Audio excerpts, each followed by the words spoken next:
राधे राधे। आज सुनेंगे हम महाराज रघु की कथा। कुबेर से भी कर लेने वाले श्री राम के परदादा महाराज रघु।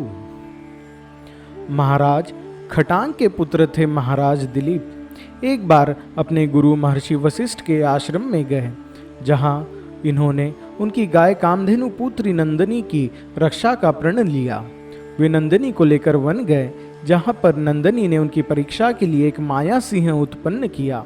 उस सिंह ने नंदिनी पर आक्रमण किया, जिसकी रक्षा के लिए महाराज दिलीप ने उन सिंह पर अनेक बाण चलाए, किंतु सारे व्यर्थ हुए।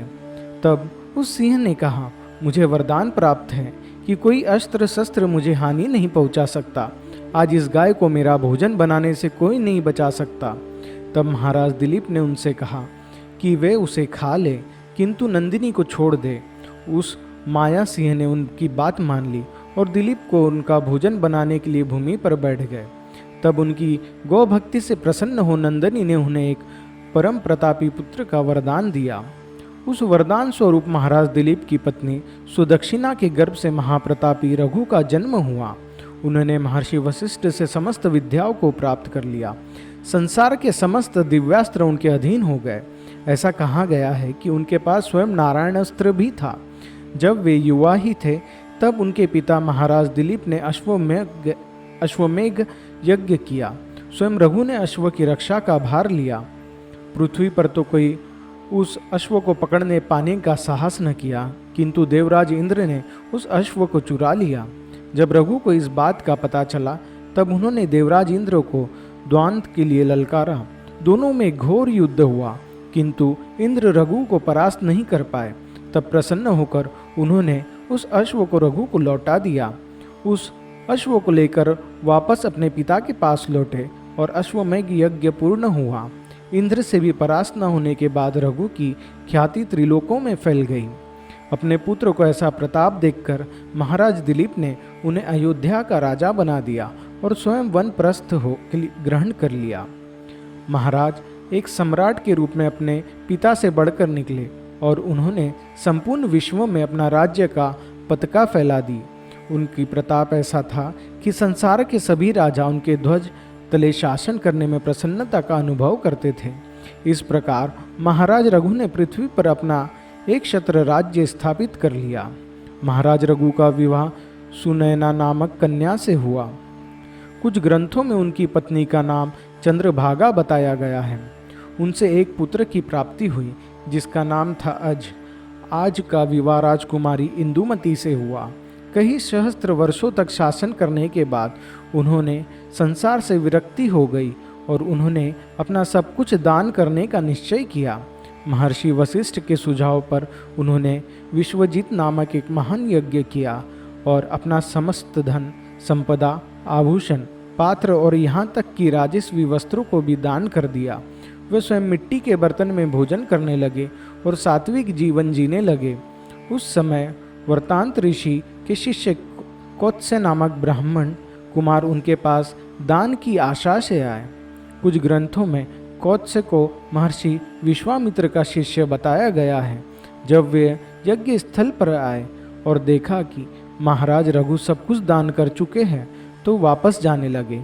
एक ब्राह्मण को इस प्रकार वापस जाता देखकर महाराज रघु ने उन्हें रोका और आने का प्रयोजन पूछा।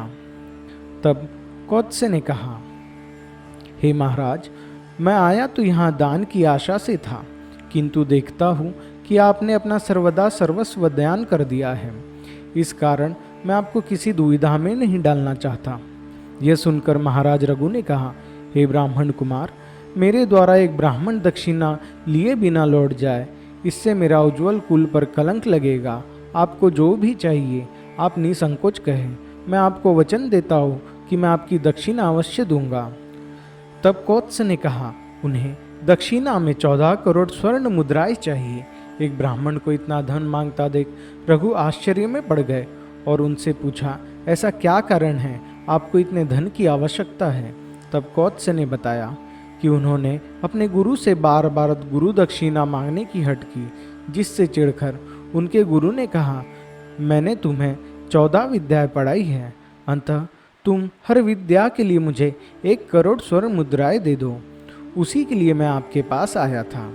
तब महाराज रघु ने कौत्स से कहा, हे ब्राह्मण कुमार, आप मेरे अतिथिशाला में 3 दिन तक रुकिए। मैं इन 3 दिन में किसी प्रकार भी आपकी दक्षिणा का प्रबंध कर दूंगा। कौत्स ने उनकी बात मान ली और वहीं रुक गए। बाद में महाराज रघु ने अपने महामंत्री से पूछा कि इतना धन कैसे प्राप्त किया जाए। तब उनके महामंत्री ने कहा, हे महाराज, आप विश्वजीत यज्ञ के लिए संसार के सभी राजा पहले ही कर चुके हैं, जिसे आपने दान कर दिया। अब उनसे पुनः कर मांगना न्याय नहीं है। तब महाराज रघु ने कहा, यदि ऐसा है तो मैं देवताओं के कोषाध्यक्ष कुबेर से कर लूंगा। तब उनके महामंत्री ने पूछा कि वह देवता है, उनसे कर कैसे लिया जा सकता है। इस पर महाराज रघु ने कहा, भले ही वे देवता है, पर रहते कैलाश के निकट अलकापुरी में हैं, जो पृथ्वी पर है। मैं इस पृथ्वी का सार्वभौम राजा हूँ, इसीलिए मेरा कुबेर से कर लेना न्याय संगत है।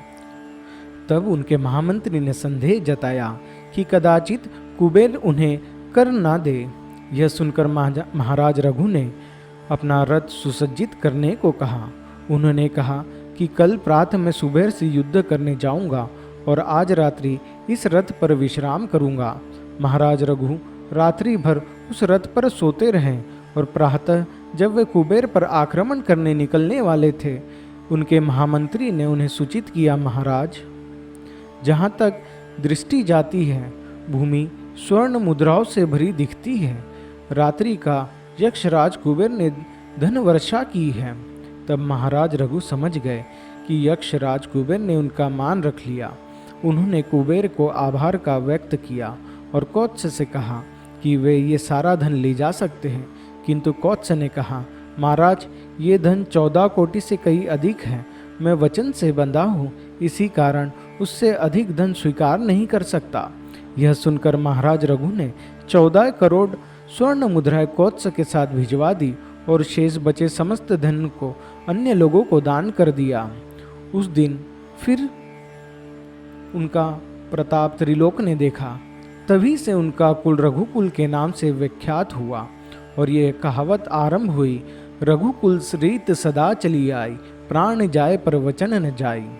कुछ दक्षिण भारत के ग्रंथों में महाराज रघु और रावण की युद्ध की चर्चा भी आती है।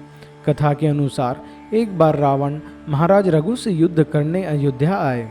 उस समय वे अपने भवन में नहीं थे। तब रावण ने उनके द्वारपाल को सूचना दी और क्रोध में वापस लंका चला गया। जब महाराज रघु वापस लौटे तो उन्हें रावण की चुनौती का पता चला। वे क्षत्रिय थे और किसी की चुनौती अस्वीकार नहीं कर सकते थे। रावण तो चला गया था, किंतु उसे सबक सिखाने के लिए महाराज रघु ने नारायण अस्त्र का संधान किया और उसे लंका की ओर छोड़ दिया। रावण उस समय लंका पहुंचा ही था कि उसने देखा असंख्य बाण लंका को ध्वस्त कर रहे हैं। रावण ने पहचान लिया कि यह नारायण अस्त्र है, जिसके निवारण केवल एक ही उपाय है, उसके समक्ष आत्मसमर्पण कर दिया जाए। उसने अपनी प्रजा को ऐसा ही करने को कहा और स्वयं रथ से उतरकर उसने नारायण अस्त्र के सामने आत्मसमर्पण किया। तब कहीं जाकर नारायण अस्त्र वापस लौटा। इससे रावण को भी महाराज रघु की शक्ति का ज्ञान हो गया। महाराज रघु के पुत्र महाराज अज के पुत्र महाराज दशरथ थे। महाराज दशरथ के पुत्र श्री राम, भरत, लक्ष्मण एवं शत्रुघ्न थे। इस महाराज रघु श्री राम के परदादा थे। ये उनका ही प्रताप है कि स्वयं श्री राम भी रघुकुल की गाथा सदैव गाते रहते थे। राधे राधे। जय श्री राधे।